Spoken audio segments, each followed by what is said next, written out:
Good morning class. आज हम शुरू करने जा रहे हैं व्याकरण का चैप्टर 24 अव्यय या अविकारी शब्द। अविकारी शब्द आपने बेटा पहले भी पढ़े हुए क्लास में। अविकारी शब्द का मतलब होता है जिन शब्दों का कोई अर्थ नहीं होता या जो शब्द कोई विशेष अर्थ नहीं रखते, उसको हम अविकारी शब्द कहते हैं। लेकिन उनका वाक्य में ना होना वाक्य को पूर्ण नहीं बनाता, पूर्ण नहीं कर पाता। अगर वो वाक्य में ना हो तो वो उनका वाक्य पूर्ण नहीं होता। ठीक है, जैसे लड़का कक्षा में पढ़ रहा है, लड़के कक्षा में पढ़ रहे हैं और लड़कियां कक्षा में पढ़ रही हैं। इसके अंदर पहले वाक्य में लड़का पढ़ रहा है, दूसरे वाक्य में लड़के बहुवचन हो गए, तीसरे में लड़कों का लड़कियां बन गया। ठीक है, ये आप देख रहे हो। या हम इस तरह से भी कह सकते हैं, जब किसी वाक्य में लिंग वचन कारक के कारण कोई परिवर्तन आता है उसे हम अविकारी शब्द कहते हैं। जैसे यहाँ पे लड़का था, यहाँ पे लड़के का लड़के हो गए, बहुवचन में बदल गया, और यहाँ पे लड़के का लड़कियां हो गए, यहाँ पर उसका लिंग परिवर्तन हो गया। अव्यय ऐसे शब्द को कहते हैं जिसके रूप में लिंग वचन कारक के कारण कोई परिवर्तन नहीं होता, वो वैसे के वैसे ही रहते हैं, जब तब यहाँ किधर कब आदि।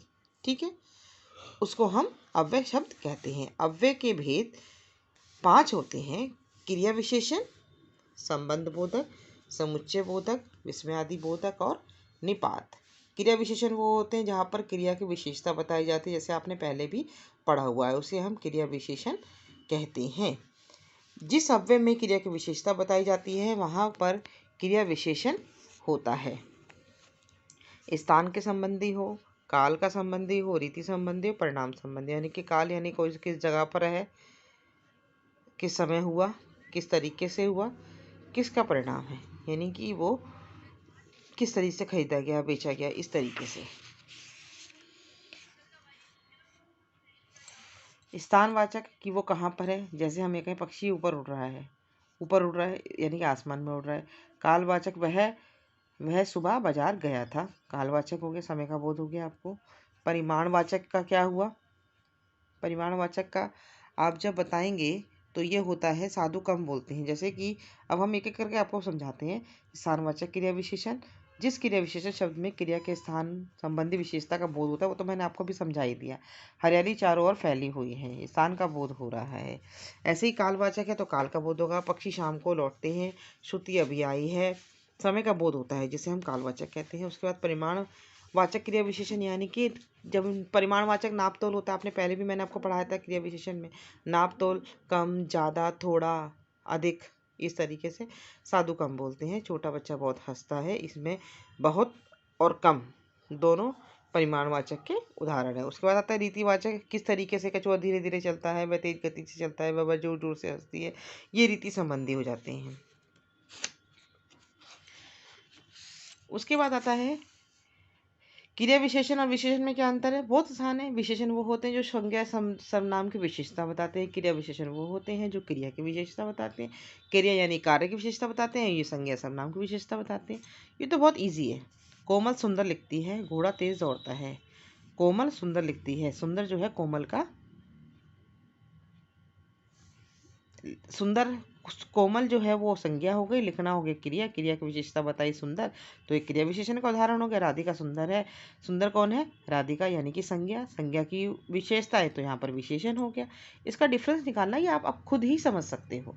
ऐसा कुछ नहीं है कि यही आपको रटना ही है। जब चीज़ों को आपको सारी स्पेलिंग्स और सारी परिभाषा याद होंगी तो किसी भी चीज़ को समझना बिल्कुल भी मुश्किल नहीं होगा। उसके बाद आता है संबंध बोधक। संबंध यानी कि इंग्लिश में जैसे हम प्रीपोजिशन कहते हैं, कौन सी चीज़ कहाँ पे रखी है, किसके पास रखी है, उसके संबंध को बताना। ठीक है, जैसे जो अव्यय की संज्ञा के साथ आकर उसका संबंध वाक्य के दूसरे के साथ बताते हैं संबंध बोधक कहते हैं। वो अव्यय जो वाक्य में आए हुए संज्ञा शब्दों का संबंध दूसरे शब्दों के साथ बताते हैं, उसको हम संबंध बोधक कहते हैं। जैसे वह मेरे बाद कक्षा में आया था, संबंध बता रहा है कौन? वह, मेरे, इन दोनों के बीच में संबंध बाद के द्वारा हुआ है। वह मेरे घर के निकट रहता है, वह मेरे घर के निकट रहता है, निकट जो शब्द है वो आपका संबंध बोधक है। तुम मेरी अपेक्षा चतुर हो।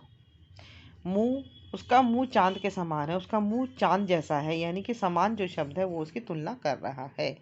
संबंधबोधक में भी बहुत सारे आपने पढ़ेंगे आप इसमें, कालवाचक, स्थानवाचक, सदृश्यवाचक, तुलनावाचक, लेकिन इतना ज़्यादा नहीं होता, आपको पता होना चाहिए इसके बारे में।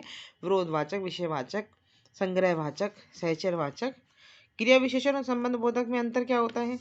क्रिया विशेषण शब्दों के बाद क्रिया शब्द आते हैं, क्रिया विशेषण शब्द के बाद क्रिया आता है, लेकिन संबंधबोधक शब्द जो है संज्ञा सर्वनाम शब्द के बाद आते हैं।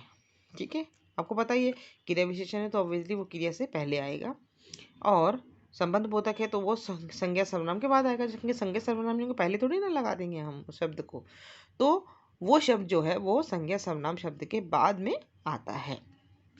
तरुण बाहर खड़ा है, खड़ा है कहाँ? बाहर, ये क्रिया विशेषण हो गया। घर के बाहर तरुण खड़ा है, के बाहर, संबंध बताने के लिए। ऐसे ही ये घर आ गया, घर एक समुदाय है, समुदाय है जहाँ पर बहुत सारे लोग हैं, जातिवाचक है, घर कई तरीके के होते हैं, तो घर के बाहर, घर और तरुण के बीच संबंध बताने के लिए के बाहर शब्द का प्रयोग किया गया है। समुच्चय बोधक यानी कंजक्शंस, जो शब्द एक वाक्य या वाक्य का संबंध दूसरे वाक्य या शब्दों से बताते हैं उसको हम समुच्चय बोधक कहते हैं। जो शब्द एक वाक्य, एक शब्द का संबंध दूसरे वाक्य दूसरे वाक्य शब्द के साथ बताते हैं उसे हम समुच्चय बोधक कहते हैं। जैसे राम और श्याम, और वह, किंतु, इसलिए, परंतु, इस तरह के जो शब्द आ जाते हैं वहाँ पर हम समुच्चय बोधक शब्द का प्रयोग करते हैं। जैसे दो शब्दों को जोड़ने के लिए राम और श्याम हो सकता है, राम और श्याम दोनों दोस्त हैं, राम हंसता है और श्याम रोता है। और समुच्चय बोध दो या दो से अधिक वाक्यों को जोड़ने के लिए भी किया जाता है, जैसे कि अब आप इसे पढ़ेंगे, कोई, तुम आना या भाई को भेज देना, तुम आना ना कि भाई को भेज देना, ना तुम आना ना भाई को भेजना, तुम भाग गए क्योंकि मैंने तुम्हें पीटा, मैंने तुम्हें पढ़ाया इसलिए तुम उत्तीर्ण हो गए। तो इस तरीके से हम समुच्चय बोधक शब्दों का प्रयोग करते हैं। समुच्चय बोधक भी दो तरह के होते हैं, समानाधिकार और व्याधिकरण। समानाधिकार का मतलब जो होता है जब समान, उन अवयव कहते हैं जिनके द्वारा वाक्य जोड़े जाते हैं, संयोजक, विभाजक, विरोधाभाजक, परिमाण दर्शक। संयोजक यानी दो शब्दों को जोड़ने वाला, और, एव, तथा, भी। विभाजक दो चीज़ों को अलग कर देते, ना, नहीं। विरोध जो विरोध उत्पन्न करते हैं, किंतु, परंतु, क्योंकि, मगर, लेकिन। और परिमाण दर्शक इसलिए। ठीक है, इन शब्दों का जब आप इसको डिटेल में रीडिंग करेंगे तो आपको बहुत अच्छे से समझ में आएगा। व्याधिकरण और समुच्चय बोधक अव्यय क्या होते हैं? वे उन अव्यय कहते हैं जिसमें मुख्य वाक्य में एक या अधिक आश्रित वाक्य होते हैं, उसे हम व्याधिकरण या समुच्चय बोधक कहते हैं। तपोवासिनियों को विघ्न ना हो इसलिए रथ को यहाँ रोकिए। तपोवन वासियों को, यानी कि तपोवन यानी कि जंगल में रहने वाले, उनमें अध्यात्म करने वाले और भक्ति करने वाले जो साधु होते हैं, जो तपोवन में रहते हैं, उनको अगर कोई विघ्न ना हो तो यहाँ रथ को यहाँ रोक दीजिए, इसे व्याधिकरण कहते हैं। कालवाचक क्यों, जो, इसलिए। विस्मयादि बोधक इंटरजेक्शन आपने पहले भी पढ़ा होगा, जिन अवयव में हम अपने मन के भावों को, शोक, हर्ष, उल्लास, घृणा, इन शब्दों को दर्शाते हैं, और उन शब्दों के बाद हम विस्मय आदि बोधक चिन्ह का भी प्रयोग करते हैं, उसको हम विस्मय आदि बोधक अव्यय कहते हैं। हाय मेरा सब कुछ लुट गया, ओह ये क्या हो गया।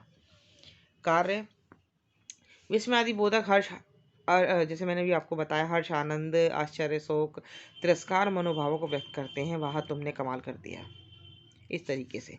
जैसे यहाँ पर दे रखा है सबका, तिरस्कार करना हो तो छी, हट, चुप। संबोधन करना हो तो हे, अजी, रे। अनुमोदन करना हो तो ठीक, वाह।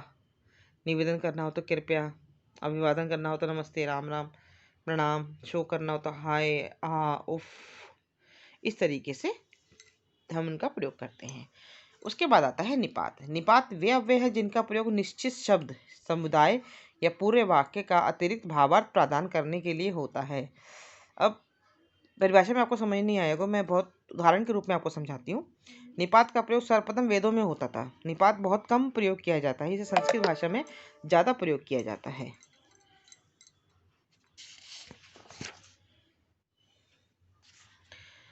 जैसे कोई प्रश्न कर रहा हो, जी, हाँ जी, जी नहीं, काश, तुम, ये सब निपात होते हैं। निपात शब्द हिंदी भाषा के अव्यय ही हैं। हिंदी में निपात शब्द प्राय शब्द समूह के बाद आते हैं, वे उन पर बल प्रदान करते हैं।